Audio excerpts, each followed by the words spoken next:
ملک کا ایک مورخ ہنٹر وہ لکھتا ہے کہ انگریز 3 کتابوں سے ڈرتے تھے. ان میں سے سب سے پہلی کتاب تھی شاہ اسماعیل شہید رحمۃ اللہ علیہ کی تقویۃ الایمان. یہ تقویۃ الایمان کیسی کتاب ہے؟ کون سی کتاب ہے؟ یہ ایک ایسی کتاب ہے جس میں کہیں جنگ کی بات نہیں کہی گئی ہے. یہ ایک ایسی کتاب ہے جس میں کسی صفحات پر کوئی جنگ کا معاملہ، جنگ کی بات نہیں لکھی گئی ہے. لیکن وہ ڈرتا کیوں تھا؟ اس لیے ڈرتا تھا اس کتاب میں توحید کو مضبوط کرنے کی بات کہی گئی ہے. اس کتاب میں توحید کے تقاضوں کو بیان کیا گیا ہے. اس کتاب میں عقیدے کو مضبوط کرنے کی بات کی گئی ہے. انگریز کہتا تھا جس کے پاس توحید ہو، جس کے پاس توحید جیسی مضبوط دولت ہو، ایمانی دولت ہو، ہم اس سے پنگا نہیں لے سکتے. ایک قبیلہ تھا، مسلمانوں کا ایک محلہ تھا. جب اس نے انگریز اس مسلمان کو موپنا مسلمان کہا کرتے تھے، ان کو گرفتار کیا انگریز نے اور اسے جیل میں داخل کر دیا. موپلا مسلمانوں نے جب دیکھا کہ ان کے لیڈر کو جیل میں داخل کر دیا ہے تو یہ انگریز کے خلاف بغاوت کرنے کے لیے باہر نکل گئے اور کھڑے ہو گئے. جب دیکھا کہ یہ موپلا مسلمان جنگ لڑنے کے لیے تیار ہیں تو انگریز نے اسے گرفتار کر دیا. تیرور ایک شہر ہے، وہاں ان کو ریل گاڑی میں بھرتی کر دیا.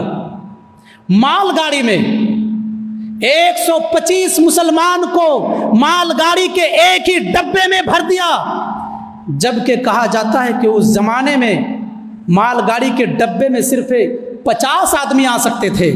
اس میں 125 آدمیوں کو 125 مسلمانوں کو ایک ہی ڈبے میں بھر دیا گیا اور اس ڈبے کا دروازے کو بند کر دیا گیا. ہوا اندر داخل ہونے کے لیے کوئی راستہ ہی نہیں تھا. اور یہ سفر کتنا دور کا سفر تھا، کتنا کٹھن راستے تھے. اس زمانے میں گاڑیاں بالکل دھیرے دھیرے چلتی تھی، کمزور رفتار میں چلا کرتی تھی. 3 دن 3.5 دن کا سفر رہا، وہ دھیرے دھیرے سے چل رہی ہے. تیرور شہر سے لے کر مدراس لے جایا جا رہا ہے. کیوں؟ تاکہ ان کے حق میں جو ہے ان کے حق میں کیس اور مقدمہ چل رہا تھا، وہاں فیصلہ ہونا ہے مدراس میں. مدراس کے وہاں پر لے جایا گیا. 3 دن کا سفر تھا. بیچ راستے میں کھول کر دیکھا تو کیا دیکھتے ہیں کہ 65 جانیں جا چکی ہیں. 65 جانیں جا چکی ہیں. آدمی آدمی کو کھا رہا ہے، آدمی آدمی کو چبا رہا ہے.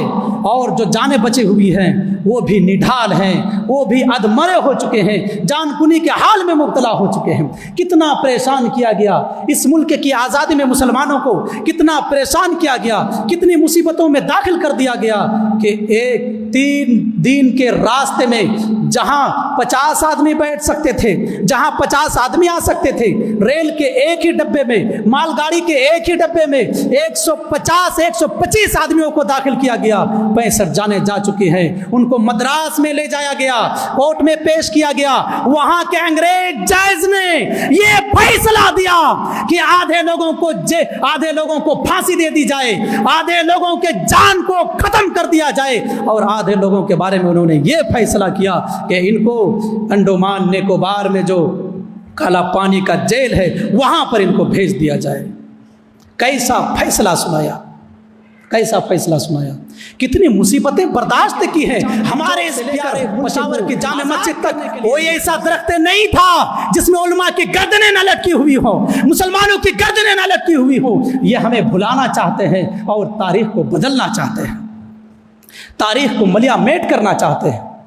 لیکن ہم مسلمانوں کو یہ بتانا چاہتے ہیں کہ یہ سائنسداں جو ہیں، یہ سیاستداں جو ہیں، وہ اگر تاریخی غلطی کرتے ہیں تو کریں.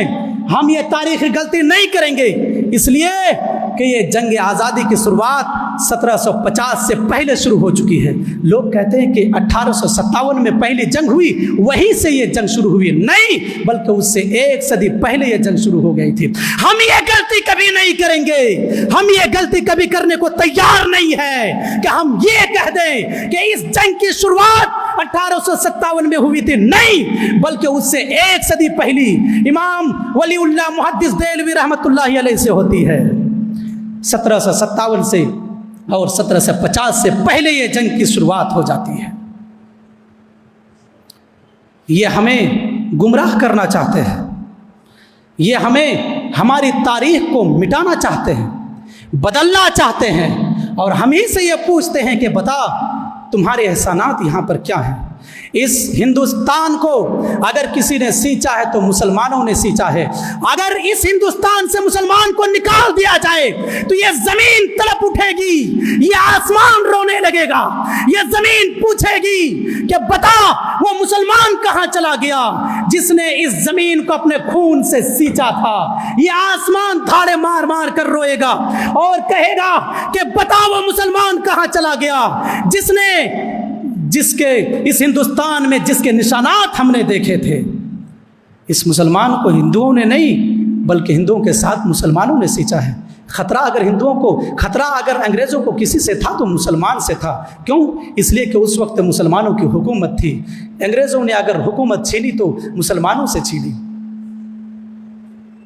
مغلوں کا سب سے آخری بادشاہ بہادر شاہ ظفر، یہ مغل خاندان کا سب سے آخری بادشاہ تھا۔ انگریز نے اسے قید کر دیا اور ان کے نگاہوں کے سامنے ان کے چار فرزند کو ان کے نگاہوں کے سامنے قتل کر دیا۔ یہ بادشاہ تھے اور ان کے سامنے چار بادشاہ کے بیٹوں کو قتل کیا جا رہا ہے۔ کیسا گزرا ہوگا، کیسا لگا ہوگا انہیں۔ وہ بیٹے جو بادشاہ کے بیٹے تھے، ناز و نام میں پلے ہوئے تھے، ان کے سامنے قتل کر دیا گیا۔ اور صرف اتنا ہی نہیں بلکہ حسرت موہانی اردو ادب کے مشہور شاعر تھے۔ انگریز نے انہیں بھی قید کر لیا۔ کیوں؟ انہوں نے انگریز کے خلاف علم بغاوت بلند کیا تھا۔ ان کو قید کیا، ان کو سزائیں دی، اتنا مارا، ہاتھ سے خون بہ رہے تھے، جسم سے خون بہ رہے تھے، اتنا پیٹا، اتنا مارا کہ وہ جواب دے گئے۔ یہ حسرت موہانی تھے۔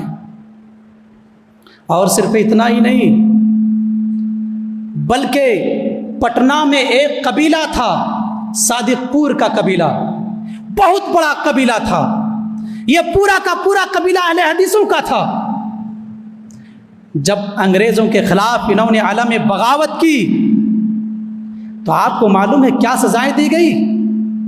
عین عید کے موقع پر جب عید کا دن آیا، انگریز بلڈوزر لے کر آیا، پورے صادق پور کے قبیلے کو اس عین خوشی کے موقع پر، اس عید کے موقع پر پوری بستی کو ملیا میٹ کر دیا، مسمار کر دیا، منہدم کر دیا۔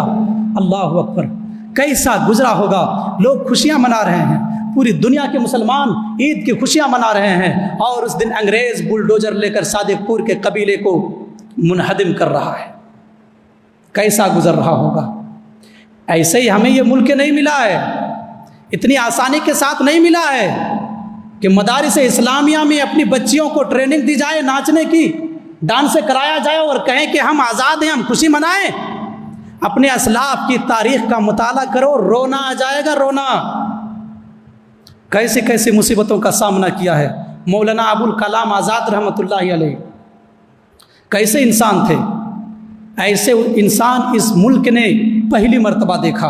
ایسا عظیم بصیرت، ایسا عقل مندی والا انسان، ایسا ہوش مندی والا انسان، ایسا فقیہ، ایسا محدث، ایسا مبلغ انسان بہت ہی کم دیکھا ہے اس ملک نے۔ سب سے پہلے قبیلہ صادق پور کی قربانیوں کی گواہی کون دے رہا ہے؟ اس وقت کا پرائم منسٹر جواہر لال نہرو نے کہا تھا پورے بھارت کے مسلمانوں کا، پورے بھارت کے ہندوؤں کا، پورے بھارت کے سکھ اور عیسائیوں کا، ان تمام لوگوں کی قربانیوں کو ترازو کے ایک پلڑے میں رکھ دو، اور صرف پٹنہ کے صادق پور قبیلہ کے علماء اکرام اور لوگوں کے قربانیوں کو ترازو کے دوسرے پلڑے میں رکھ دو۔ صادق پور کے علماء اکرام کی قربانیوں کا پلڑا زمین کی طرف جھک جائے گا، وزنی ہو جائے گا، بھاری ہو جائے گا، اور پورے بھارت کے مسلمانوں، عیسائیوں اور سکھوں اور جتنے بھی لوگ تھے، ان تمام لوگوں کی قربانیوں کا پلڑا آسمان کی طرف اٹھ جائے گا۔ یہ پنڈت جواہر لال نہرو نے کہا تھا، ان کی شہادت پیش کی تھی، یہ ان کی شہادت ہے۔ اور ڈاکٹر تارا چند نے تو یہ کہا تھا کہ اس ہندوستان میں اگر سچ کہیں تو تاریخ اہل حدیثوں کی ہے. انہوں نے کہا تھا، انہوں نے یہ شہادت دی تھی، انہوں نے یہ گواہی دی تھی کہ اس ہندوستان کو آزاد کرنے میں، اس ہندوستان کو انگریزوں سے آزاد کرنے میں 8 لاکھ اہل حدیث علماء اکرام نے اور مسلمانوں نے اپنی جان کا نذرانہ پیش کیا تھا. یہ ڈاکٹر تارا چند لکھتے ہیں جو اس ملک کا مورخ ہے.